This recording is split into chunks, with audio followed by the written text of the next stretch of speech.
guys, welcome back to my channel, or if you're new here, hi, my name is Tiffany. I am the owner of Tiffany Amber Designs, where I hand make bonnets, bows, bookish goods, but like book sleeves, stickers, tote bags, bookmarks, etc, and it's all faith-based. So this video, it's like a part 2 to last week's video, which is just preparing for the market. So join me as I make 17 bonnets in 3 hours, but I edited it for you guys to be under 30 minutes.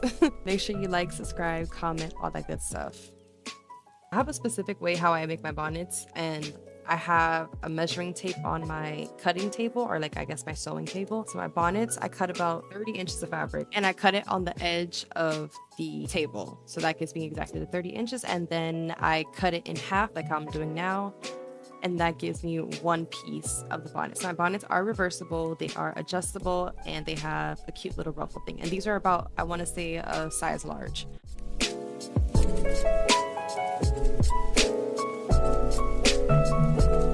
So see, I just lay it out on the edge of the table. Make sure that it's at the exact length. I'm going to switch the POV so you can see. So once it hits 30 inch on my measuring tape, I'll just clip it there. Go ahead and line it up so I can just cut everything in one go. And the electric scissors that I have are one of the best purchases ever. Like ever. It saves me so much time. I'm able to cut bulk fabric. It's literally amazing. I have it linked in my Amazon storefront. If you cut a bunch of things in bulk, I'm telling you, it is the best thing. Make sure you get some replaced blades, because those things tend to dull depending on how much fabric you cut. But I always keep a replacement blade on deck, because I actually have to switch one later on in this video that you'll see. So yeah, we're just cutting the fabric.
So I ended up having to replace the blade here because the fabric was starting to snag on the blades and it wasn't giving me a smooth cut. And then as soon as I change it, it just glides like butter.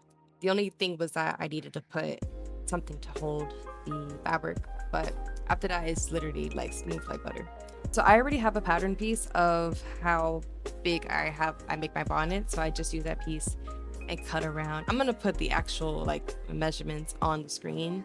I don't remember it by heart because I made this pattern years ago, and I actually need to update it and cut it out on muslin because that paper, it's time to retire her.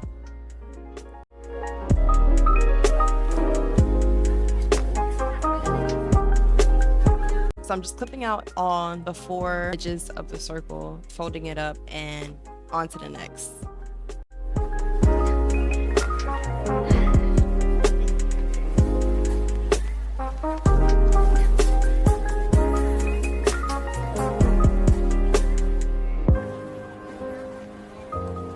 So this is kind of how I lay out my pattern pieces. So I get one piece of the fabric that I cut, and then the other piece of the fabric, lay it on top like a little sandwich. I have it facing each other because that's exactly how I'm going to sew it. So right sides facing each other. And I just do that for every single bonnet that I make. So again, each bonnet has 2 pieces of fabric that are about 30 inches in width.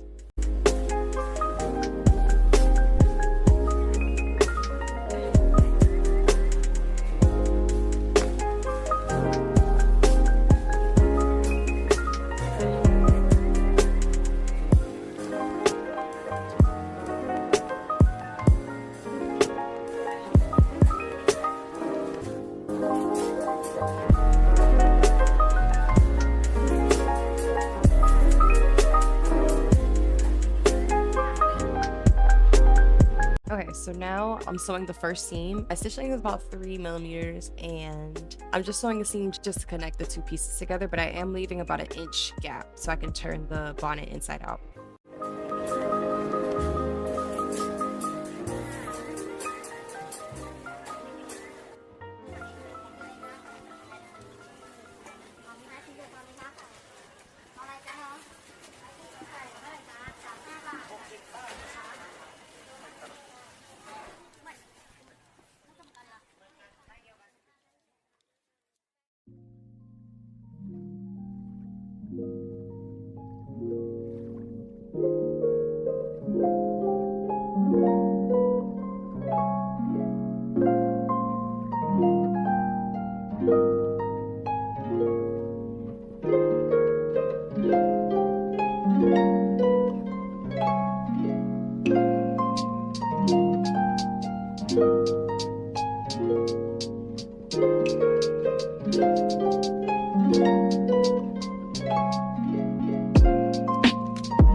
And this is how everything looks once all of the pieces have been attached to each other and turned inside out, or turned right sides out.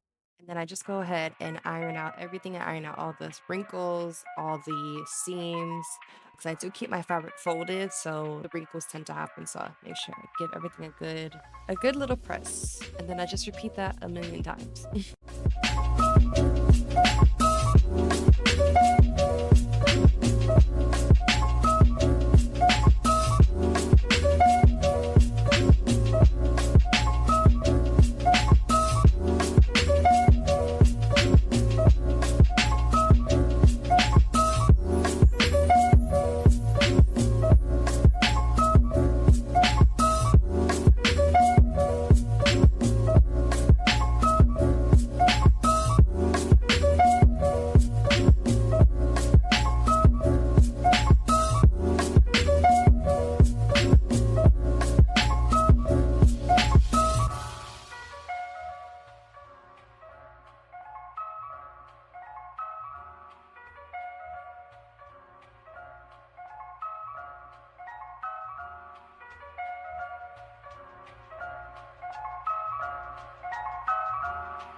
Okay, so next I'm just doing casing for the elastic to go through. It's about, I want to say about 2 inches in the previous seam.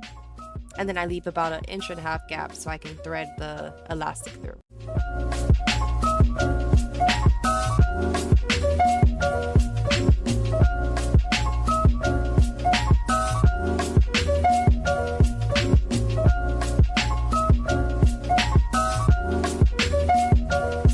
And then I go about 1/2 inch from that previous seam that I just did to 1 inch to 1/2 inch. Honestly, I'm not really too sure on the measurements, but I would say between 1 inch to 1/2 inch. I go ahead and do another seam. And that's just gonna stop the casing, and that's gonna give it that ruffle effect. Yeah. And then I take my elastic and thread it through that casing.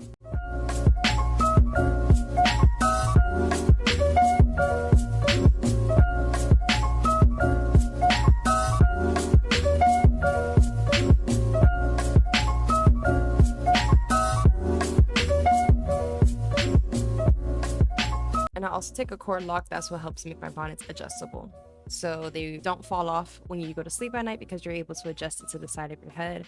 Obviously, just don't pull the elastic too tight, because then that's when you'll get a little line on your forehead. And we don't want that. You know, we want the blood to flow correctly and properly overnight.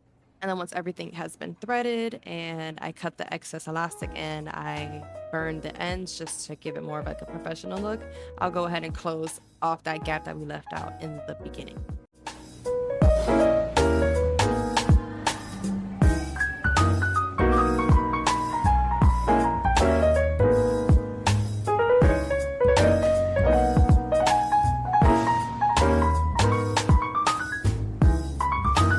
And this is how the ruffle bonnets look. And then I just go ahead and repeat that step 50 million times. So I'll let y'all just enjoy the rest of the video, and I'll come back towards the end.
website, and this is how the final product looks like of all the bonnets laid out. I just love how they look so good. But thank you guys so much for watching. I love y'all so much. Make sure you like, subscribe, and comment, and I'll see y'all in next week's video. Mwah. Bye.